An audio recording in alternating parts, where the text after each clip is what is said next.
नमस्कार, India reveals में आपका स्वागत करता हूं। मैं हूं अभिजीत। चलिए रूबरू होते हैं दिन भर की 10 मुख्य खबरों से। नियोजन नीति के विरोध में विधानसभा घेराव, छात्रों ने किया उग्र प्रदर्शन। जयराम महतो हिरासत में, सुरक्षा बलों ने किया lathi charge.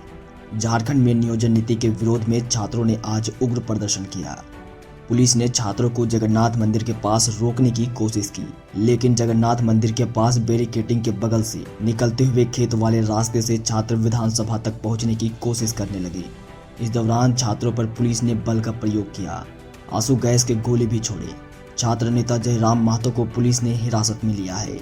Jharkhand youth association, Jharkhand student union के बैनर तले राज्य भर के युवा विधानसभा का घेराव करने पहुंचे थे। चलिए बढ़ते हैं अगली खबर की ओर।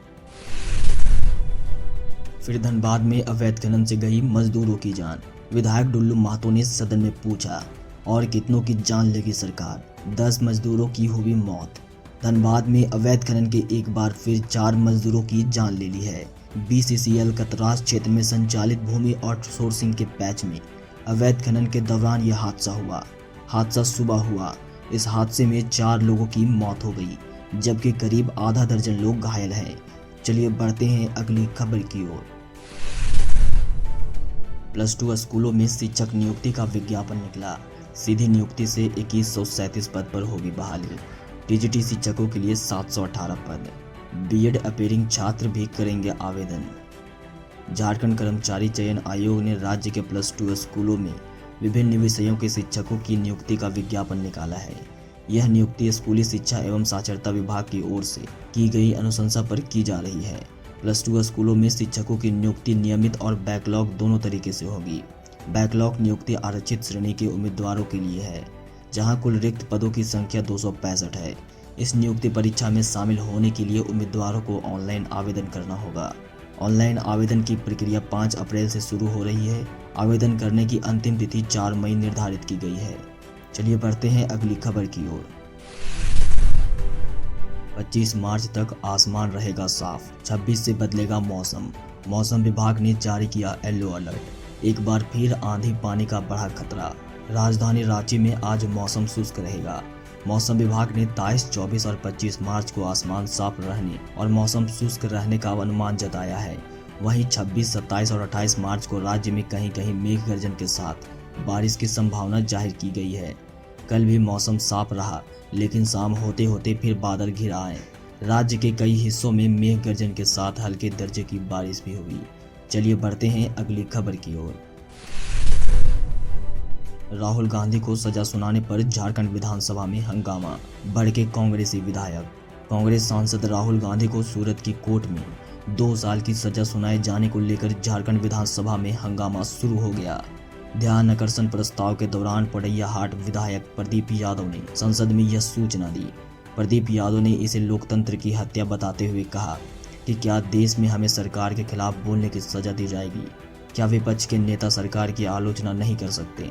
उन्होंने कहा कि हम इसकी निंदा करते हैं।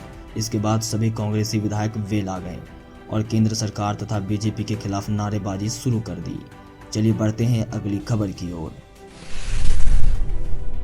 आज से सरहुल की शुरुआत, पूरा परिवार रखता है उपवास। 24 मार्च को निकलेगी शोभा यात्रा।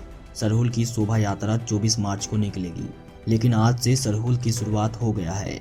सरहुल के अनुष्ठान विधि विधान की शुरुआत हो गई।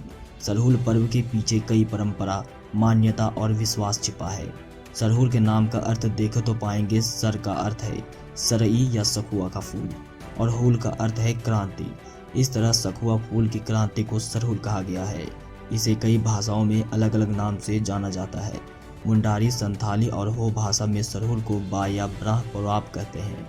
खड़िया में जांकोड़, उड़िया में खादी या खेंखले बेजा, जबकि नागपुरी, पंचपरगनिया, कोरठा और कुरमाली में यह सरहुल के नाम से जाना जाता है। चलिए बढ़ते हैं अगली खबर की ओर। शिक्षा विभाग का आदेश, 10% से अधिक की फीस नहीं बढ़ा सकते जिले के निजी स्कूल। निजी स्कूलों के खिलाफ लगातार मिल रही शिकायतों को लेकर जिला शिक्षा अधीक्षक कार्यालय ने स्कूलों को नोटिस जारी किया है। इसमें कहा गया है कि लगातार शिकायतें मिल रही है कि कई स्कूलों द्वारा कक्षा 8 तक के विद्यार्थियों को फेल कर अगली कक्षा में प्रमोट नहीं किया जा रहा है। साथ ही स्कूल पुस्तक विक्रेता के परिसर में दुकान लगाने की अनुमति दे रहे हैं, जो आरटीई एक्ट का सरासर उल्लंघन है। इसके अलावा कक्षा 9 में फेल विद्यार्थियों का बिना अभिभावक विद्यार्थी को सूचना दिए टीसी जारी कर दिया जा रहा है। वहीं कई स्कूलों ने विद्यालय शुल्क में 10% से अधिक की बढ़ोतरी भी बिना जिला स्तरीय फीस निर्धारित कमेटी की अनुमति के कर दी है।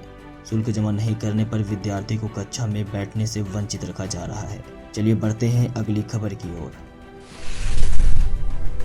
पुलिस की बोट से नवजात की मौत मामले की जांच करने पहुंची टीम पर हमला।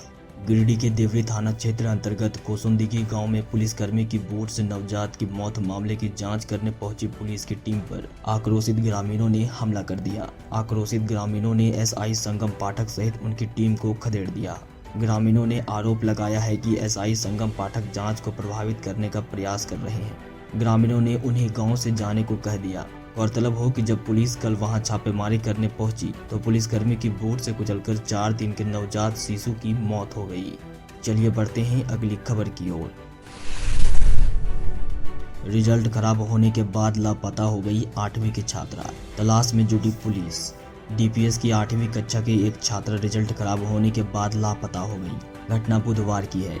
इस संबंध में उसके पिता ने डोरंडा थाने में उसकी गुमशुदगी की रिपोर्ट दर्ज कराई है। पिता की ओर से थाने में दिए गए आवेदन में कहा गया है कि वह बिरसा चौक बंधु नगर के रहने वाले हैं। उनकी पुत्री 8वीं कक्षा की छात्रा है। बुधवार को 8वीं का रिजल्ट आया। वह फेल हो गई थी।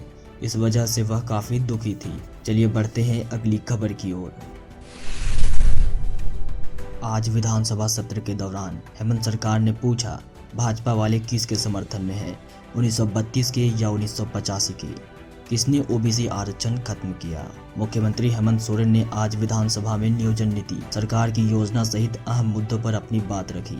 विधानसभा में इस दौरान हेमंत सोरेन विरोधियों पर जमकर बरसे। हमारे 1932 आधारित स्थानीय नीति पर केंद्र फैसला लेगा। हमारे आरक्षण पर भी केंद्र ही फैसला लेगा। केंद्र के नेता आते हैं, अपनी योजना का शिलान्यास करते हैं और चले जाते हैं। राज्य सरकार को सूचना तक नहीं देते। आज भी केंद्र सरकार का एक कार्यक्रम चल रहा है, लेकिन सरकार के लोग सबसे नीचे की लिस्ट में हैं। सबको मान सम्मान से जीने का अधिकार है। इस एकता पर हमला हो रहा है। एक सांसद हमारी विधायक दीपिका पर भद्दी टिप्पणी करता है। मैं ये नहीं कहता कि संज्ञान में ले, लेकिन यह गंदी और भद्दी बात है। हमारे विपक्ष के लोगों को आचरण है। वह इस राज्य को एक चारगाह के रूप में देख रहे हैं। आज का खबर यहीं समाप्त होता है। अगर यह वीडियो आपके लिए उपयोगी साबित हुआ हो तो चैनल को सब्सक्राइब करें और लाइक करना बिल्कुल ना भूलें। धन्यवाद।